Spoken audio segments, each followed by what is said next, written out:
first came to Okaloosa County as a commissioner, I knew a little bit about the fact that when somebody dies and there was no place or nobody that claimed them, that the county was the place of sort of last resort to take care of these souls.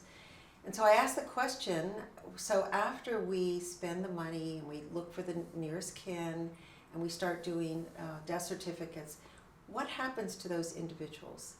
And everybody looked at each other and said, we don't know.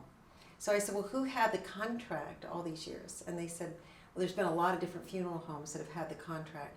So I began to call them. There were about 10 funeral homes involved. And each one said, we have a lot of people that you all have taken care of sitting on the shelf. Would you like their cremains? And I said, well, let me think about that because I'm not sure what we would do with it. It added up to over 400 individuals.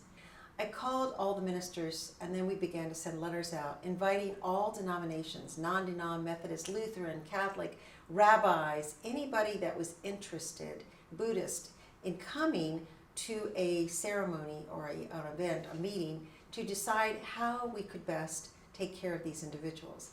We had a huge turnout. That was one thing that I was very impressed with. I think we had 30 faith communities come together. And we all sat together and decided that we would like to do a ceremony. So then we thought, well, when can we do the ceremony? And because in some faith communities, November 2nd is All Souls Day, where you remember the dead, we decided that that might be the best day. So that was decided, so November 2nd became the anniversary date each year. But then we had to figure out where we could take the cremains and bury them. So we went to the nicest cemetery in town and we approached the city of Fort Walton and asked if we could buy burial plots. And they were very open to it and gave us a nice discount. And so the county paid for those burial plots. And then the churches took up a collection. And it was quite a hefty collection when it all came together. So we put these lovely benches out. So what we ended up with is 7 burial plots where we have placed over 600 individuals at this point. So the way it really works is we start at the bottom of that plot and we've just layered them in each year. But we have a beautiful formal ceremony. We've had choirs come together from all different areas. We've had deacons and ministers and pastors and rabbis, and each has a part. We have quite a program from responsorial readings to the actual interment of the dead. We have the Our Father, and then several choirs singing beautiful songs. Everyone has begun to really look forward to the ceremony. And in addition to that, we created what we call the Book of Life. So each year, as we find out the names of the individuals as best we can, some of them are listed as John Doe and Mary Doe, but if we know the story of the individuals, we list their name and their date of death.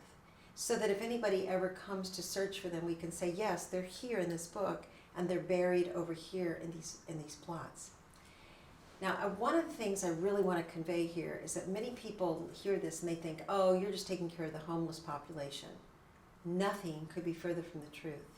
These are individuals that have outlived their family. Some are 102 and 103-year-old women and men who have nobody left to bury them because their children and their children's children are gone. We have infants that have been left at the hospital and their parents have no means to bury them. We have individuals that were found in a home, in their own home. But when family was contacted, they said, well, that's Uncle so-and-so or my brother-in-law, and we really don't have a connection, but they didn't make arrangements to bury them. So we, as the county, are the county of last resort. So we have amazing stories when you really talk to individuals about each person and how this came to be. And we've been very excited to make this difference because we feel like, and this is, I think, also very important to say, this is not just the work of the county, this is a holy work that's being done. In many faiths, this is called a corporal work of mercy. In fact, in the Jewish faith, they call it a corporal work of mercy because it's the last thing you can do for an individual that cannot be repaid by that individual.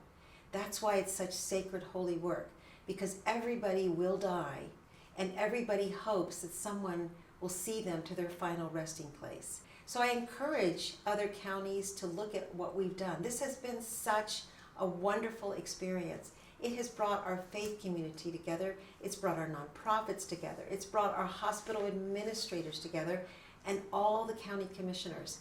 And everybody now has an expectation for this. And I would say to put it out with all individuals, all communities, no matter what their faith is, and let them decide whether this is a worthy ministry. Trust me, it is. And God will bless you for this.